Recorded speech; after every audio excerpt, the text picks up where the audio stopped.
Police association online മീറ്റിംഗിനിടെ പോലീസുകാരുടെ അസഭ്യവർഷം. സംസ്ഥാന president സംസാരിക്കുന്നതിനിടെയായിരുന്നു തെറിവിളി ഉണ്ടായത്. ലിങ്ക് ചോർത്തിയെടുത്ത് അനധികൃതമായി മീറ്റിംഗിൽ കയറിയായിരുന്നു പോലീസുകാരുടെ ചീത്തവിളി.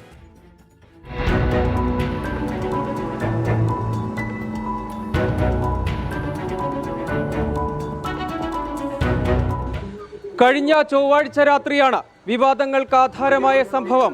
കേരള പോലീസ് അസോസിയേഷന്റെ സമ്മേളന നടപടികൾ വിശദീകരിക്കുന്നതിനായി വിളിച്ച ഓൺലൈൻ യോഗം കണ്ണൂർ സിറ്റി സൈബർ പോലീസ് സ്റ്റേഷനിലെ SI-മാരായ പ്രജീഷ്, സജി ഫിലിപ്പ് എന്നിവരാണ് അനധികൃതമായി മീറ്റിംഗിൽ കയറി അസഭ്യവർഷം നടത്തിയത്. പോലീസുകാരുടെ ജോലി സമ്മർദ്ദം കുറയ്ക്കാനായി സംഘടന ഒന്നും ചെയ്യുന്നില്ലെന്നാരോപിച്ചായിരുന്നു രോഷപ്രകടനവും തെറിവിളിയും.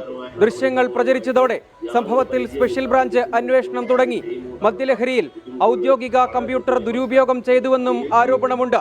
ഇരുവർക്കുമെതിരെ നടപടിയുണ്ടായേക്കുമെന്നാണ് സൂചന. 24 കണ്ണൂർ.